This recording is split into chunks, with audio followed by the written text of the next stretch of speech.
My name is Tiscornia, and up until March of this year, I was your typical 8th grader. I loved horseback riding, eventing to be more specific, skiing, and spending times with my friends and family. Then it all changed. I went to the doctor to have a large bump on my thigh checked out. I was told what I thought might be a bad bruise had a high probability of being cancer.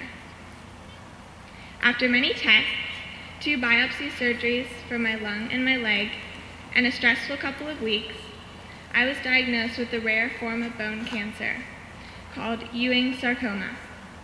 There are approximately 250 cases diagnosed a year in the U.S. My treatment so far has included 11 rounds of chemotherapy, during which I am hospitalized for 2 to 5 days in a row. I have 3 more rounds to go. I have undergone surgery to remove the tumor and replace my femur with 5 inches of titanium and a new hip ball. I can now call myself the Titanium Girl. I've had multiple MRIs, CT scans, PET scans, and X-rays. I've also had multiple blood transfusions and been poked so many times that I can't remember. I've also used a wheelchair, walker, and crutches. I was in a back and leg brace that set my hip for 7 weeks straight, 24 hours a day. But this isn't a speech about me. I'm here tonight to talk about all of us kids at Seattle Children's Hospital. At my 8th grade graduation in June, I was asked to give a speech. I talked about what I had learned during middle school and what having cancer has taught me.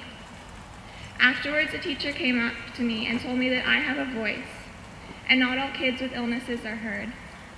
I didn't understand what she meant at first, but after spending so much time at Seattle Children's this summer, I began to understand. I started to look around, and I noticed all the kids receiving different treatments at the hospital. Being at the hospital, you hear many different languages and see kids of all ages, from the tiniest of babies to all the teenagers. Some have similar diagnoses to me, and others are very different. Some have no hair, some have difficulty walking, some have huge scars on their head, and some have difficulty speaking. When I do my physical therapy, there's a little baby boy, probably about 18 months old, who is learning to walk with a prosthetic leg.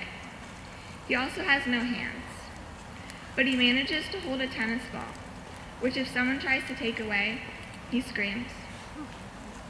Then there's a little girl who is often waiting in the oncology waiting room with me. She has some type of cancer. I can tell by her bald head. She likes it when my little sister comes along. They're about the same age, 6. I guess the one thing that we all at Seattle Children's have in common is that we are unlucky and lucky at the same time. Unlucky that we all have diseases such as cancer, which we had no chance of preventing. Some of us were born with our diseases, and some of us have gotten sick along the way. Sometimes even the doctors can't tell us why we are so sick. We haven't had the chance to smoke too much or exercise too little. We're just kids. But we're lucky that we have Seattle Children's to give us hope for the future. My 2 primary doctors are Dr. Hawkins, who is the leading oncologist for sarcomas in the U.S., and Dr. Conrad, who is quite possibly the world's best orthopedic surgeon for removing bone tumors and rebuilding bones. Both of them are at Seattle Children's, and not to mention all of the other amazing doctors. I asked my mom to add up my medical bills so far associated with cancer. The total came to $725,000, and I'm not even done. This cost includes chemo drugs, operating rooms, hospital rooms, and much more. I'm lucky my parents have health insurance, but even with that, my parents have paid thousands of dollars out of their own pockets. I'm lucky again because they were able to afford this, but most kids at Seattle Children's, they can't. Did you know that Seattle Children's is one of the few children's hospitals in the country that will accept a patient regardless of their ability to pay? I believe that raising money for research is important. It's so important to me that I created my own fund called Cat's Cruise to support bone cancer research. But that is research for the future, and it doesn't solve the problems of today. What every kid and teenager wants at Seattle Children's is a chance to live for the future, to just be a kid, to play and hang out with friends. And that's possible for so many of us with the current available treatments at the hospital. But these treatments and surgeries are expensive. I can't imagine having to miss just one of my chemo sessions because my family couldn't afford it, or having to choose what treatments I could or could not have. There's an amazing organization called Make-A-Wish Foundation. It grants wishes to kids like myself who are really sick.